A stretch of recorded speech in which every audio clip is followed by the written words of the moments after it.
अच्छा बच्चों, आज का हमारा टॉपिक क्या है? एमल्शन। ठीक है, फार्मास्यूटिक्स का एमल्शन टॉपिक है।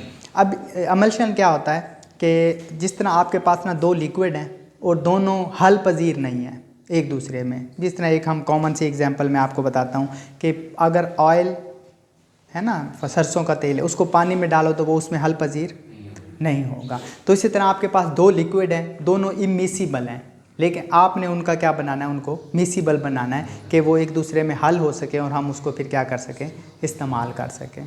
ठीक है, तो हम मिसिबल बनाने के लिए एक कॉमन सी एग्जांपल मैं अक्सर देता हूँ बच्चों को कि जिस तरह अगर आपके हाथ पे ऑयल लग जाए ना, तो वो अगर आप पानी से जितना भी धोते रहो वो साफ़, तो हम क्या फिर लगाएंगे, साबुन लगाएंगे। साबुन क्या होता है, एमल्सिफाइंग एजेंट होते हैं, वो उसको हटा देता है। तो इसी तरह अगर आपने दो इमिसिबल उनको आपस में हल करना है ना, तो कोई ऐसा एजेंट डालना पड़ेगा जो उनको क्या बना दे, मिसिबल बना दे। ठीक है, उसके लिए हम जो यूज़ करते हैं एमल्सिफाइंग एजेंट यूज़ करते हैं, और ये हम दवाइयों में भी फिर इस्तेमाल कर रहे होते हैं। ठीक है, तो इसकी हम देख लेते हैं।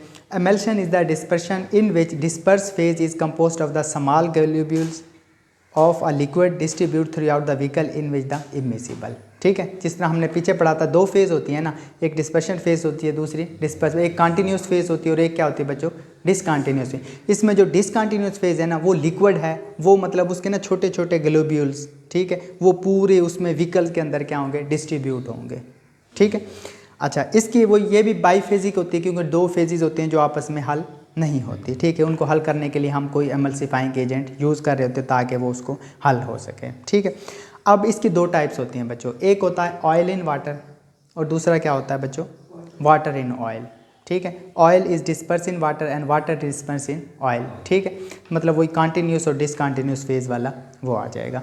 अच्छा, अब ये लिक्विड भी हो सकते हैं, सेमी सॉलिड भी हो सकते हैं बच्चों। लिक्विड की बात करें तो हम इसे ऑरली यूज़ करते हैं, या फिर पेरेंटली मतलब इंजेक्शन की फॉर्म में, या फिर टॉपिकली हम यूज़ कर रहे होते हैं। ठीक है, और अगर हम सेमी सॉलिड की बात करें तो इनको हम सिर्फ टॉपिकली यूज़ कर रहे होते हैं। ठीक है, अब एक्सटर्नल प्रिपरेशन है ना, जो मतलब टॉपिकली हम यूज़ करते हैं या एक्सटर्नली हम यूज़ करते हैं, उसके आगे इसने ना दो प्रिपरेशन बताएं, या तो लाइटमेंट होते हैं ऑयल इन वाटर या वाटर इन ऑयल, और दूसरा क्या होते हैं, लोशन वगैरह होते हैं। लोशन तो हम सब ने, अब रिसेंटली सर्दियाँ गुजरी हैं तो हम सब ने यूज़ किए हुए हैं। ठीक है, अच्छा, सेमी सॉलिड एमल्शन की बात करें तो ऑयली क्रीम होती है, कोल्ड क्रीम वगैरह जो हम यूज़ करते हैं। दूसरा एक्वस क्रीम होती है, ये वैनिशिंग क्रीम वगैरह होती हैं। ठीक है, ये ब्यूटी प्रोडक्ट के तौर पे यूज़ हो रही होती हैं। ठीक है, अब जब हम चूज़ करेंगे क्या, choice of the emulsifying agent, हम कैसा एमल्सिफाइंग एजेंट यूज़ करेंगे। देखो बच्चे, याद रखना कि देखो ना, आपने एक माइंड में एग्जांपल ले लो, आपने पानी में ऑयल को क्या करना है, मिक्स करना है। ठीक है,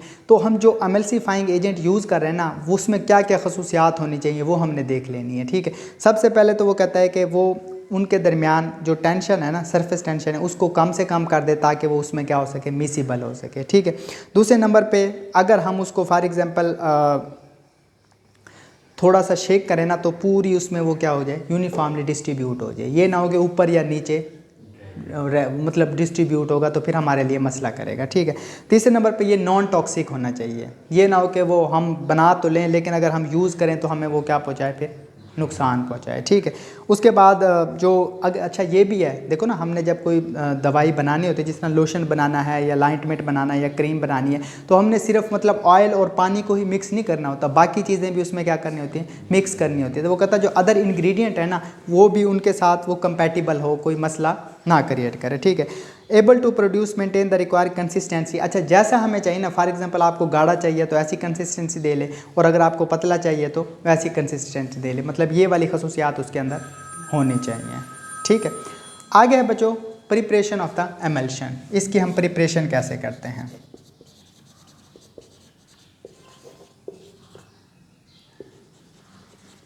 प्रिपरेशन ऑफ द एमल्शन, अच्छा, ये काफ़ी इंपॉर्टेंट क्वेश्चन है, अक्सर आता है पेपर में। ठीक है, इसके बच्चों तीन मेथड हैं प्रिपरेशन के, ड्राई गम मेथड है, वेट गम मेथड है और बोतल मेथड है। अब इनके अलग-अलग नाम भी हैं, जिस तरह ड्राई गम को हम कॉन्टिनेंटल भी कहते हैं, और वेट गम को हम इंग्लिश भी कहते हैं, और जो बोतल है बोतल या फॉज बोतल मेथड, इसको हम इस नाम से कह रहे होते हैं। ठीक है, अच्छा, सबसे पहले बच्चों क्या है, ड्राई गम मेथड। क्या है, ड्राई गम मेथड। कि इसके ज़रिए हमें एमल्शन कैसे तैयार करना है। ठीक है, इसके लिए बच्चों जो एमल्सिफाइंग एजेंट है ना, मोस्टली हम एसेशिया या यूजुअली हम उसको यूज़ करते हैं। तो वो आपने मिक्स करना है with the oil before addition of the water, मतलब पानी लेना है और एमल्सिफाइंग एजेंट लेना है, दोनों को आपने मिक्स कर लेना है। फिर आपने इसमें क्या डालना है, पानी डालना है। ठीक है, पानी हम बाद में डाल लें तो इसको हम क्या कहते हैं, ड्राई गम मेथड कहते हैं। समझ नहीं आ रही? देखो बच्चे, आपने कोई भी एमल्सिफाइंग एजेंट ले लिया, ठीक है, एक आप माइंड में रख लो, एसेशिया, क्या ये क्या है, एमल्सिफाइंग एजेंट है। ठीक है, आपने ऑयल लिया और इन दोनों को मिक्स कर लिया। ठीक है, पानी अभी नहीं डाला ना, तो इसलिए हम इसको क्या कहते हैं, ड्राई गम कहते हैं। अब जब मिक्स हो जाएगा फिर आपने क्या डालना है, पानी डालना है। ठीक है, तो ये ड्राई गम का वो कंसेप्ट आ गया ना। पानी हम इसमें बाद में डाल रहे हैं। ठीक है, जो वेट गम है उसमें हम पानी पहले डालते हैं, वेट गम। ठीक है, ड्राई का मतलब खुश्क होता है, वेट का मतलब गीला होता है। ठीक है, अच्छा, फिर आपने वही कॉन्टिन्यूटी मेथड है, इसमें जो रेशो रखनी है ना वो बच्चों 4, 2 और 1 की रखनी है। ठीक है, इसमें हम जो वो कहते हैं ना, 4 पार्ट हमने ऑयल के लेने, 2 पार्ट हमने वाटर के लेने और 1 पार्ट हमने क्या लेना है, फिर गम का लेना है। ठीक है, ये आपका बच्चों प्राइमरी जो एमल्शन है ना वो तैयार हो जाएगा। जो बाकी चीज़ें हैं वो हम इसमें बाद में डालेंगे, जो उसके साथ मिसिबल होंगी और उसके साथ हल पजीर हो जाएंगी। ठीक है, अच्छा, उसके बाद हम एंड पे फिर जब सारी चीज़ें डाल लेंगे ना, देखो ये तो हो गया हमारे पास प्राइमरी एमल्शन। ठीक है, फिर आपने इसमें इंग्रेडिएंट वगैरह डालने हैं, जो चीज़ें डालनी है। जब डालनी है तो फिर एंड में हम इसमें दोबारा भी पानी डाल रहे होते हैं, ताकि जो हम वॉल्यूम है ना उसको क्या कर सकें, एडजस्ट कर सकें। जितना आपको चाहिए होता है उस हिसाब से आप इसको बना सको। ठीक है, आगे बच्चों वेट गम मैथड। क्या है बच्चों, वेट गम मैथड। ठीक है, अब इसमें क्या है, इसमें वही एमल्सिफाइंग एजेंट हम डालेंगे। ठीक है, और पानी के साथ, किसके साथ, उसमें किसके साथ डाल रहे थे, ऑयल के साथ डाल रहे थे, इसमें पानी के साथ डालेंगे। ठीक है, फिर हम ये एक म्यूसिलेज बना लेगा। ठीक है, फिर स्लोली इसमें ऑयल हम क्या करेंगे, ऐड करेंगे। ठीक है बच्चों, नहीं समझ आ रही? देखो बच्चे, आपने क्या लिया, एमल्सिफाइंग एजेंट ले लिया, हम माइंड में रख लो, एसेशिया ले लिया। ठीक है, अब पानी में डाल दिया तो ये आपके पास म्यूसिलेज बन गया है। ठीक, फिर आहिस्ता आहिस्ता आपने इसमें क्या डालना है, ऑयल डालना है। तो इसलिए हम इसको क्या कहते हैं, वेट गम मेथड कहते हैं। ठीक है, बाकी इसमें यह है कि अगर आपको लगे कि जो आपने मिक्सचर बनाया है वो काफ़ी थिक है, तो हम और भी इसमें पानी डाल सकते हैं, ताकि वो इस काबिल हो सके कि बाकी चीज़ें हम इसमें ऐड कर सकें। ठीक है बच्चों, ठीक है, और एंड पे फिर हम इसमें पानी डाल के इसको वॉल्यूम को क्या कर रहे होते हैं, एडजस्ट कर रहे होते हैं। ठीक है, अब तीसरा है बच्चों बोतल मेथड। तीसरा क्या है, बोतल मेथड। अब बोतल मेथड में क्या करेंगे, ये भी एमल्शन, ये ज़्यादातर हम वोलेटाइल ऑयल या लेस विस्कस ऑयल के लिए हम ये यूज़ करते हैं। ठीक है, ये है ड्राई गम मेथड की तरह, लेकिन इसमें ना हम यानी एजिटेशन ऐड करते हैं, मतलब इसको बाहर से प्रेशर दे के हम उन चीज़ों को क्या कर रहे होते हैं, हल कर रहे होते हैं। ठीक है, मतलब बोतल में डाल के ना उसको आप या तो एजिटेशन या शेक करोगे तो वो चीज़ें उसमें हल होना शुरू हो जाएंगी। ठीक है, because of the low consistency volatile oil require the great amount of the gum for the emulsification, therefore इसमें क्योंकि वोलेटाइल ऑयल है तो हमें ज़्यादा मिकदार में चाहिए एमल्सिफाइंग एजेंट। तो इसमें जो रेशो है ना वो बच्चों क्या है, 4:2 की रेशो है। ठीक है, ऑयल पाउडर शेक हम इसको फिर किसी लार्ज बोतल में डाल के शेक करेंगे और आपके पास फिर एंड पे वो प्राइमरी एमल्शन बच जाएगा, और फिर हम बाकी जो चीज़ें इंग्रेडिएंट वगैरह डालने हैं वो इसमें फिर डाल रहे होते हैं, और एंड में फिर आप पानी डालोगे ताकि वॉल्यूम को क्या कर सको, एडजस्ट कर सको।